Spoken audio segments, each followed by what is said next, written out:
ब्रह्मचारी के नित्य कर्म की विधि, आचमन का विधान, हाथों में स्थित तीर्थ, उच्छिष्ट होने पर शुद्धि की प्रक्रिया, मूत्र पुरुषोत्सर्ग के नियम। व्यास जी बोले, भोजन करके जल इत्यादि पीकर शयन कर उठने के बाद स्नान करके तथा मार्ग में गमन करने के समय रोम रहित दोनों होष्ठों का स्पर्श कर, वस्त्र धारण कर, वीर्य मलमूत्र का त्याग कर, अनुपयुक्त भाषण करने पर थूकने के बाद, अध्यानारंभ में खांसी या श्वास आने पर, चौराहे अथवा शमशान को पार करने पर, इसी प्रकार दोनों संध्याओं में श्रेष्ठ द्विज को चाहिए कि वो आचमन के लिए रहने पर भी पुनः आचमन करे। चांडाल और मलेच्छ से बात करने पर, स्त्री, शूद्र और झूठे मुख वाले से भाषण करने पर, झूठे मुंह वाले पुरुष का तथा इसी प्रकार उच्छिष्ट भोजन का स्पर्श होने पर, आंसू तथा रक्त के गिरने पर, भोजन के समय दोनों संध्याओं में स्नान कर और जल आदि के पीने पर तथा मलमूत्र के उत्सर्ग पर आचमन किए होने पर भी आचमन करे। सोने से जगने के बाद एक बार और अन्य समयों में अनेक बार आचमन करना चाहिए।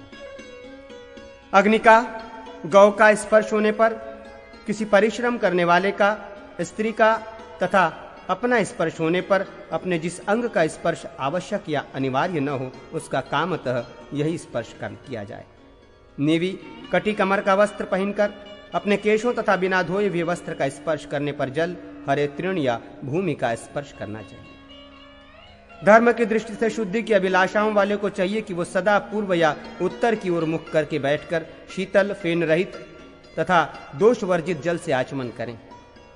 सिर का या कान को ढकने और शिखा तथा कच्छ पिछोटा कुलने पर, बिना पैर धोए आचमन करने पर भी अशुद्ध रहता है। अर्थात इन स्थितियों में पहले पांवों को धोना चाहिए, अनंतर हाथों को धोकर आचमन करना चाहिए।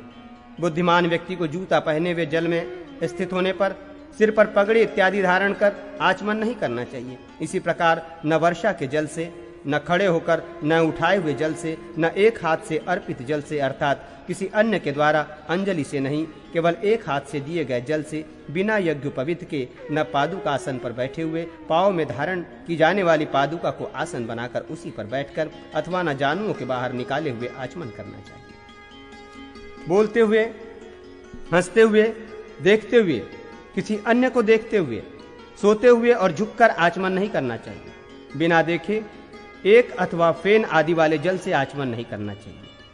शूद्र अथवा अपवित्र व्यक्ति के हाथों से दिए हुए एवं खारे जल से और अंगुलियों से शब्द करते हुए तथा अनमयस्क होकर आचमन नहीं करना चाहिए। जिस जल का अपना स्वाभाविक वर्ण या रस विकृत हो गया है उससे आचमन नहीं करना चाहिए। ऐसे ही प्रद्रोदक अत्यल्प जल से आचमन नहीं करना चाहिए। इसके अतिरिक्त किसी पात्र में रखे हुए उस जल से भी आचमन नहीं करना चाहिए जो पूरा हाथ डालकर शोभित कर दिया गया हो। यदि कच्छ पिछोटा धोती से बाहर निकल जाए तो उस स्थिति में आचमन नहीं करना चाहिए।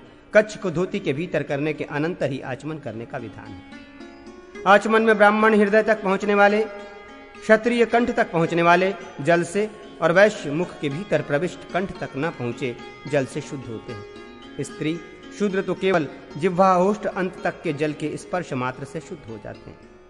अंगूठे के मूल की रेखा में ब्रह्मतीर्थ, तर्जनी और अंगूठे के मध्य भाग में उत्तम पितृतीर्थ, कनिष्ठा के मूल भाग में प्राजापत्य तीर्थ कहलाता है। अंगुलियों के अग्रभाग में दैवतीर्थ और वही आर्ष तीर्थ भी कहा जाता है, अथवा अंगुलियों के मूल भाग को दैव या आर्ष तीर्थ, मध्य भाग को आग्नेय तीर्थ कहा गया है। इसी आग्नेय तीर्थ को सौमिक तीर्थ कहा गया है। इसे जानकर मोह नहीं प्राप्त होता, अर्थात यथाविधि इसके अनुसार अनुष्ठान करने पर अंतःकरण शुद्ध होने से अज्ञान नष्ट हो जाता है।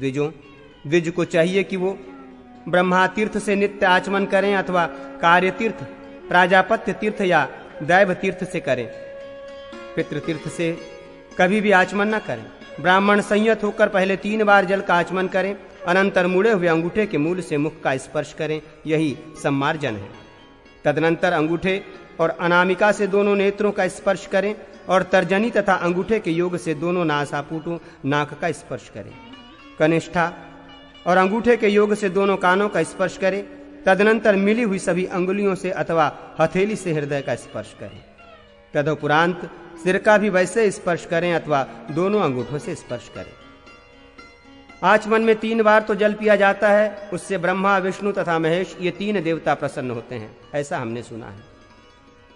मार्जन करने से गंगा और यमुना नदियां प्रसन्न होती हैं। नेत्रों के स्पर्श से सूर्य तथा चंद्रमा प्रसन्न होते हैं। दोनों नासपुटों का स्पर्श करने से नासत्य और दृश्य दोनों अश्विनी कुमार प्रसन्न होते हैं। इसी प्रकार दोनों कानों का स्पर्श करने से अग्नि तथा वायु देवता प्रसन्न होते हैं।